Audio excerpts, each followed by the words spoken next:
the thing that came to mind initially was the two standards meditation of Ignatius, of just trying to imagine. That's been like a powerful experience for me. And if anyone doesn't know like what that is, it's part of the 30-day exercises, but I think like commonly used elsewhere, of just doing some imaginative prayer and kind of envisioning Satan's army, which is, it's like kind of this grotesque show of power. So I always, it's just like, yeah, it has like a sulfury, just kind of grotesque showmanship to it, of all this promises of like luxury and power and with it.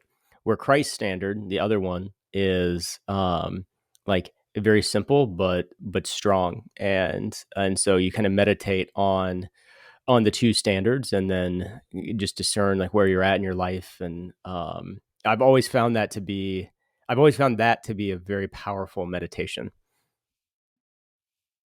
Yeah. It's kind of, to me, intertwined with the call of the earthly king too, because that's you're supposed to imagine a king calling you into his service. Only in order to serve him, you have to eat what he eats, sleep where he sleeps, go where he goes. And you're supposed to realize, like, of course you'd serve a king that's willing to do everything that he asks me to do, you know?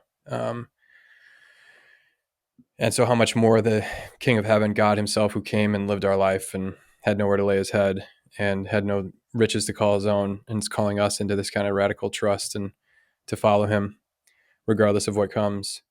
But the same thing, I think, with the two standards in the armies is, I think the evil one coaxes members into his army, and he sends out through all the earth his minions to like recruit his army, which is the devils, the demons. At first through riches, and then honor, and then pride, I think. Whereas Christ and the angels and saints go out to offer people poverty, insults, and humility. Which obviously, like you're saying, this simple kind of humble army versus this showy, apparently powerful army on the evil side. But like the truth of it, I remember when I was on my 30 day, we did a sharing of graces, and a fellow seminarian shared his vivid imagination of what this scene looked like. And I don't know if it's like alien movies or some kind of horror movie kind of trope where it'll be like the chick chick, it'll kind of like click, and it's like you see this face, but then you see like the horror face, and then it clicks back, like, and you see the real zombie behind the fake mask. Have you ever seen that kind of camera trick before in a movie? Yeah. You know what I'm talking Yeah, about? and you just displayed it really well. I was there. Click click. Tick, Where it's like a little girl, and then all of a sudden Yeah. it's a skeleton, and then it's a little girl again or something. See, did it, dude. Yeah. That's freaky stuff, man. That stuff gets me. Because it's showing you like, that's not all that meets the eye, and oh my gosh, there's a really creepy scene in Leprechaun like this. I'm just thinking of now. Remember those movies? Oof, no, do not watch them. They're old movies from the 90s that were horrible. Are they similar to Were-Deer? I'm sure that Were-Deer has more cinematic value than Leprechaun. Anyways, he imagined it as like that. Like Jesus is this, scourged, poor, insulted, humiliated man. But the truth is that he's this stately, noble king dressed in glory.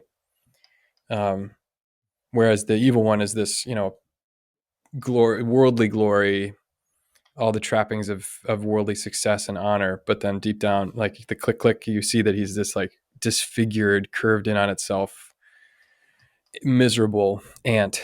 And so you have to have the eyes to see the true, like this standard is the one that I actually want to. So it's meant to move the affections, as all the spiritual exercises are. It's not just supposed to be like, I'm supposed to want to be poor and humble and be insulted, and so I'm just going to try to want that, but to like see the goodness behind the truth behind what's apparently, not valuable. That actually that's what I want. And that's who I want to serve, what army I want to be in, who I want to fight for and also recruit, more soldiers, because you want to be, like I always knew from Ninja Turtles, you want to be on the good guy's side, because if you mess up, the good guys always help you and they rescue you. Like if you accidentally lose a fight or do something wrong, not on purpose, or even on purpose, you're always forgiven by the good guys. Whereas if you're working for Shredder and you mess up, you're like you're Bebop and Rocksteady, you're gonna get yourself handed to you by Shredder, because he doesn't have any mercy. That's